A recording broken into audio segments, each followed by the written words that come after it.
gracias por acompañarnos en otra edición más de Ojo Crítico. Les saluda Alberto Miranda. Recuerda suscribirse a nuestro canal para acceder a nuestro contenido, para crecer y derrotar la censura del orteguismo. En una edición más de Ojo Crítico hablaremos con un experto referente al ejército de Nicaragua, su historia, su desarrollo y los señalamientos que al día de hoy se le adjudican como cómplices de los crímenes de lesa humanidad de la dictadura Ortega Murillo, ejecuciones extrajudiciales e inoperancia ante la masacre y desplazamiento de comunidades en la costa Caribe. Pero antes de pasar a nuestra entrevista central, veremos un reportaje referente a este tema. El ejército de Nicaragua ha sido señalado de estar al servicio de los Ortega Murillo y ser cómplices de sus crímenes de lesa humanidad, además de ser inoperantes en el caso de la costa Caribe contra los colonos que han masacrado y desplazado a cientos de comunitarios de las zonas protegidas. Pero ¿cuándo y con qué fin nació esta entidad que hoy es condenada hasta por ejecuciones extrajudiciales de supuestos rearmados en las montañas del norte y sur de Nicaragua? El ejército de Nicaragua efectivamente nació en 1979 después del derrocamiento de la dictadura de los Somoza y nace para llenar un vacío que había en el país.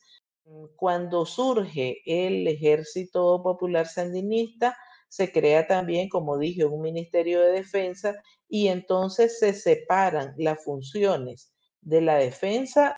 Lo que hay que tener en cuenta es que las tareas de la defensa tienen que ver con proteger y asegurar la integridad del territorio de una nación, de un país, en este caso de Nicaragua, y la función principal del ejército definida desde ese entonces y es algo que prevalece hasta el día de hoy, son las funciones de la defensa, es decir, la protección del territorio nacional, sobre todo de riesgos o amenazas externos. Durante los años 80, el Ejército Popular Sandinista se vio implicado en la llamada Navidad Roja, una operación militar que implicaba desplazar a unos 8.500 indígenas de sus comunidades cercanas a la frontera con Honduras, en los alrededores del río Coco. Un caso cerrado en el 2010 por la Fiscalía General de la República por supuesta falta de pruebas y denunciado en el 2006 por la Comisión Permanente de los Derechos Humanos. Durante esta época, las acusaciones de violaciones contra los derechos humanos iban desde asesinatos, torturas hasta genocidio en el traslado de las 42 comunidades indígenas al territorio Tazbaprí. Asimismo, en su momento, se conoció que al menos 250.000 misquitos habían sido recluidos en campos de concentración. Este acontecimiento marcó uno de los hechos más sangrientos y brutales contra una de las comunidades indígenas durante el siglo XX. En los años 80 había en Nicaragua un contexto de guerra que desde el punto de vista del gobierno de la revolución se consideraba una promovida desde el exterior por Estados Unidos y que las fuerzas regulares de la contra estaban promovidas por ese gobierno norteamericano. Entonces se las miraba como fuerzas mercenarias, una institución muy vinculada con el proyecto político de la revolución, entonces era como el actor protagonista.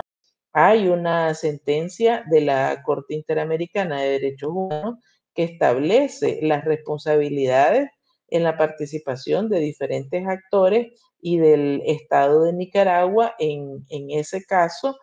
Y hay claridad en relación con ese aspecto.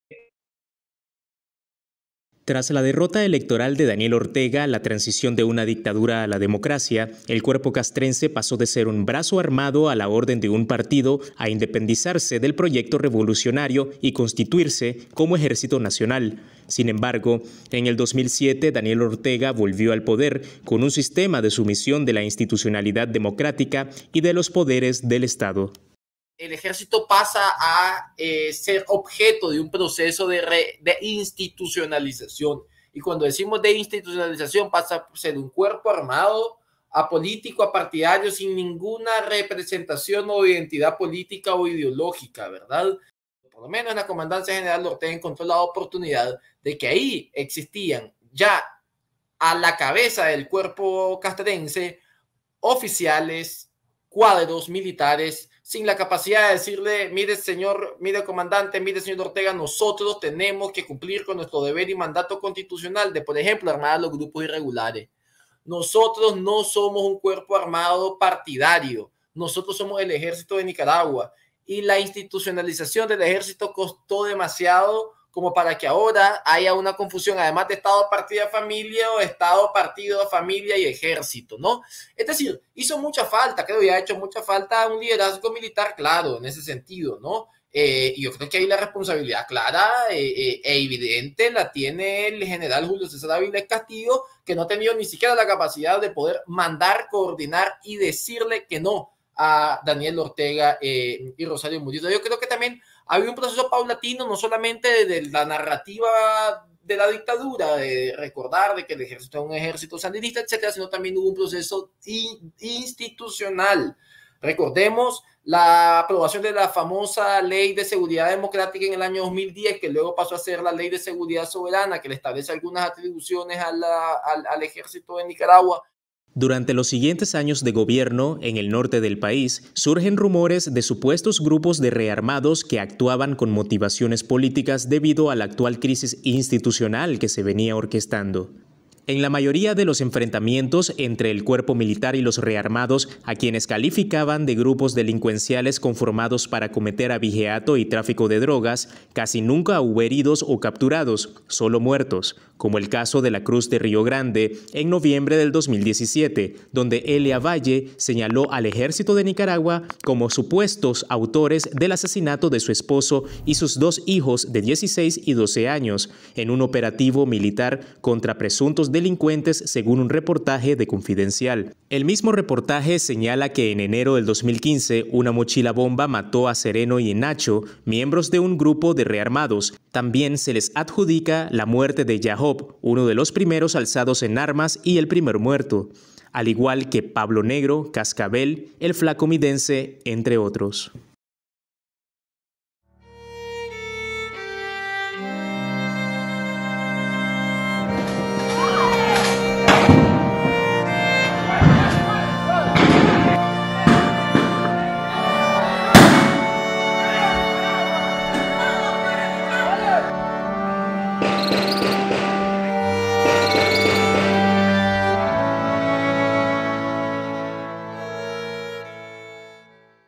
Tras la llamada Operación Limpieza en el 2018, que buscaba eliminar los tranques que se habían instalado como acto de protesta contra el régimen familiar de Ortega, diferentes organismos de derechos humanos señalaron al ejército de una total inoperancia ante las fuerzas paramilitares del FSLN que ejecutaban tales acciones con armamento militar. También la masacre y desplazamiento de cientos de comunitarios a causa de la invasión de colonos ha sido motivo para adjudicar al ejército la complicidad de estos hechos que han golpeado a los pueblos originarios en las reservas protegidas. En el caso de las comunidades indígenas y afrodescendientes, el ejército de Nicaragua ha militarizado muchas de estas comunidades, tanto en la región del Caribe norte de Nicaragua como en la región sur, en el departamento de Río San Juan.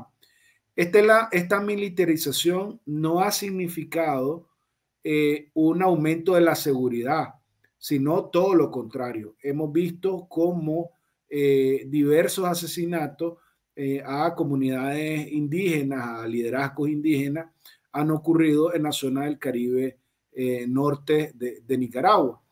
Y eso te demuestra que hay o una complicidad o una inoperancia por parte del ejército de Nicaragua en función de salvaguardar las comunidades indígenas y afrodescendientes y de aumentar los niveles de seguridad en la zona rural y en estas áreas de conservación o áreas protegidas que están dentro de territorios indígenas. Entonces, aquí hace falta mayor beligerancia por parte del ejército para entender que realmente están a favor de la conservación de estas áreas protegidas y de la protección de los derechos humanos de las comunidades indígenas. Sin embargo, hasta ahora las evidencias que nosotros hemos documentado datan de un nivel de inseguridad en esa zona, a pesar de la militarización que tiene el ejército en esta área, que se supone además es su responsabilidad la protección de las comunidades indígenas y afrodescendientes del país. Varios ex generales del ejército o dentro de la estructura del ejército existen intereses económicos alrededor de, por ejemplo, la ganadería y otras empresas forestales que están vinculadas a estos capitales donde el ejército como institución tiene una incidencia importante, ya sea como accionista o a través de las empresas vinculadas al Instituto de Prevención Social Militar. Gracias por continuar con nosotros. Pudimos ver cómo fue el origen del ejército, pasando desde grupos guerrilleros que se enfrentaron contra la Guardia Nacional Somocista, pasando por la constitución del Ejército Popular Sandinista, hasta su transición como ejército nacional, luego de la victoria de la UNO en los años 80. Asimismo, existen denuncias sobre las masacres que se le adjudican al cuerpo castrense con rearmados en las zonas del Quilambé o en otras zonas del norte y sur de Nicaragua. Expertos cuestionan la omisión con la cual ha actuado el ejército en las comunidades originarias, en las reservas protegidas en la costa Caribe, donde muchos líderes comunitarios han sido asesinados por colonos. Dentro del mismo tema, Amaru Ruiz, director de Fundación del Río, señala los intereses que tiene el personal del alto mando del cuerpo armado y del Instituto de Previsión Social Militar como tal. Pero para conocer la temática más a fondo, nos acompaña el mayor en retiro Roberto Samcam, quien ahora se encuentra en el exilio. Gracias por acompañarnos en este programa. Nos gustaría iniciar esta entrevista con una recopilación breve de historia sobre la entidad castrense. ¿Bajo qué modelo nace el ejército dentro de nuestro país en su principio? Acordémonos de que digamos, el modelo que prácticamente se copia, se calca, es el modelo de los cubanos, donde las Fuerzas Armadas Revolucionarias de Cuba son el bastión de defensa de la revolución, de las conquistas revolucionarias, etcétera, etcétera, ¿no? Entonces, la idea es que la revolución disponga de un aparato armado que sea capaz de defenderla de eventuales ataques del enemigo, que rápidamente se viene identificando a los Estados Unidos, al imperialismo norteamericano, como el principal enemigo de la revolución, cuando al inicio incluso el presidente Carter aprueba o firma un préstamo que es el primer préstamo que tiene, digamos, la Nicaragua revolucionaria en el 79. Entonces esos son sus orígenes que luego vienen ya traduciéndose digamos, en una cuestión más legal, con decretos de la Junta de Gobierno, donde se le da nacimiento, pues ya legal y oficialmente, al EPS, al Ejército Popular Sandinista.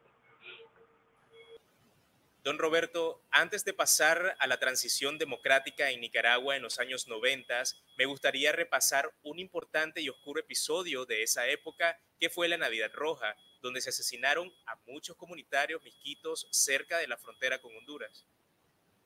Lo que se hace en ese momento es, con aquella concepción maoísta de dejar sin agua al pez, en la zona fronteriza, donde están todas estas comunidades misquitas, servía de refrescamiento a las tropas de la contra. Pero además de refrescamiento, también servía como habituallamiento. Es decir, los campamentos estaban en Honduras y ellos se acercaban a la zona fronteriza, tenían control sobre toda esa franja fronteriza donde ahí era inhóspito, pero eran los puntos de acceso para digamos, lo que utilizaban en ese entonces, que era, digamos, el esquema ese de invasión, de penetración hasta la profundidad del territorio, golpear y luego salir. Tenían sus rutas y efectivamente la zona se prestaba y la población que estaba ahí, digamos, Miquita, se prestaba para hacer apoyo, base social de la contra. Es obvio, pues, es decir, si no tenés la presencia del Estado, si es una población que ha estado olvidada por siglos, pues, por años, donde ningún Estado se ha preocupado, y de repente llega gente que ofrece servicios de salud, que compra, etcétera, etcétera, y llegan en plan de amistad, obviamente que hay una empatía de estas comunidades con el que llegó, pues en este caso el que llegó fue la contra. Entonces, la decisión en ese entonces de la revolución dice, ok, vamos a trasladar a toda la base campesina hacia la profundidad del territorio, a la zona de Jinotega. Ahí hubieron muertes de los dos lados, ¿verdad? Y ese éxodo y lo que se habla, pues, de Navidad Roja es el asesinato de una cantidad, no sé cuántos fueron, ¿verdad?, de pobladores miquitos a manos de las fuerzas de seguridad y en ese momento de la gente que estaba ahí. Ahora, ¿cómo llega esta parte de la transición de un ejército a la orden del sandinismo a institucionalizarse como cuerpo armado nacional? La movilización en ese entonces del ejército estaba como en unos 120.000 hombres sobre las armas. Viene un proceso gradual, producto de los acuerdos, y hay digamos, no desarme, ojo, sino que hay una reducción sistemática hasta llegar a 15.000. Hasta llegar a 15.000, o sea que estás hablando de que más de 100.000 desmovilizados. Luego viene el proceso de institucionalización. Ya el acuerdo de transición entre Humberto Ortega y Antonio Lacayo, que en paz descanse, ya establecen algunos criterios para la sobrevivencia del ejército en condiciones, digamos, democráticas. Lo primero que hace es, nos quitamos el apellido. Ya no somos sandinistas, ahora somos Ejército Nacional. Lo segundo, ojo, es desaparece la Dirección General de la Seguridad del Estado, pero se crea la DID y todos los principales oficiales pasan de la Seguridad del Estado, incluido el jefe actual, Rigoberto Valladares, pasan a formar parte de la DID. Ya, y el primer jefe de la DID es Lenín Servo. El tercer hito, para mí, importantísimo, que hay que analizar en 1994, es la creación del IPSM, el Instituto de Previsión Social Militar. Tanto Humberto Ortega como Antonio Lacayo se ponen de acuerdo en que hay que crear un instituto para garantizar, en primer lugar, y ese era el objetivo fundamental, que los sucesivos gobiernos que llegaran, democráticos, no pudieran tener influencia sobre el ejército. Hoy en día, desde la llegada del FSLN nuevamente al poder, vemos una sumisión de las fuerzas del ejército a la orden de Ortega y se les acusa de estar implicado en crímenes de lesa humanidad, con las ejecuciones extrajudiciales de campesinos, al igual de haber apoyado a paramilitares en la llamada Operación Limpieza del 2018. ¿Cómo se evidencia esta situación? Mira, lo que ocurre en abril, mayo, junio es que se cierra el país, los famosos tranques. Ocurre el primer diálogo, entonces levanten los tranques, levanten los tranques. Los tranques es digamos, un acto de rebeldía ciudadana. Se decía en aquel entonces de que si, y ellos mismos lo decían, es decir, la gente del frente decía, si perdemos las calles, perdemos el poder. No nos podemos dar el lujo de perder las calles. Por eso cuando en el 2014 empieza lo de la ley 840, la ley del canal, y empiezan las movilizaciones campesinas, hay una represión enorme. digamos, en 3 escalones. Grupos de choque, la fuerza motorizada, digamos, las turbas motorizadas, que son exoficiales del Ministerio del Interior y de la policía, las que conforman esta fuerza de choque, la policía, el segundo escalón, y los antimotines, el tercer escalón. Con eso les bastaba para reprimir las marchas campesinas. Pero con el tema de los tranques, prácticamente quedan aislados. El pueblo se toma las ciudades, los municipios, los departamentos. Pierden totalmente las calles, es decir, estamos hablando de manifestaciones, de marchas multitudinarias, como nunca se había visto antes. Miles. Entonces, Ortega recurre al ejército, pero el ejército le dice: nosotros no podemos. Porque hay una presión de los Estados Unidos. Ustedes no pueden tomar parte de esto, que lo resuelve Ortega. Pero Avilés y compañía le da la solución a Ortega. Vamos a crear una fuerza paramilitar. Y ponen a figuras, digamos, destacadas del sandinismo, que estuvieron en el ejército. Entonces, si alguien me dice que 3 personas, 4 o 5, van a organizar una fuerza de 3.500 personas, yo le diría: estás loco. ¿Por qué? Porque esa fuerza necesita armas. Esa fuerza necesita avituallamiento. Esa fuerza necesita entrenamiento. Esa fuerza necesita movilización. Esa fuerza necesita comunicaciones. Esa fuerza necesita información de inteligencia. Y la única institución que puede proporcionar esas 6 cosas que te dije es el ejército. Muchas gracias, don Roberto, por su tiempo en esta entrevista. Asimismo, gracias a ustedes por informarse con nosotros. Recuerde que actualizamos información a cada instante. Puede dejar sus comentarios y sugerencias en nuestro canal de YouTube y en nuestras redes sociales. Muchas gracias.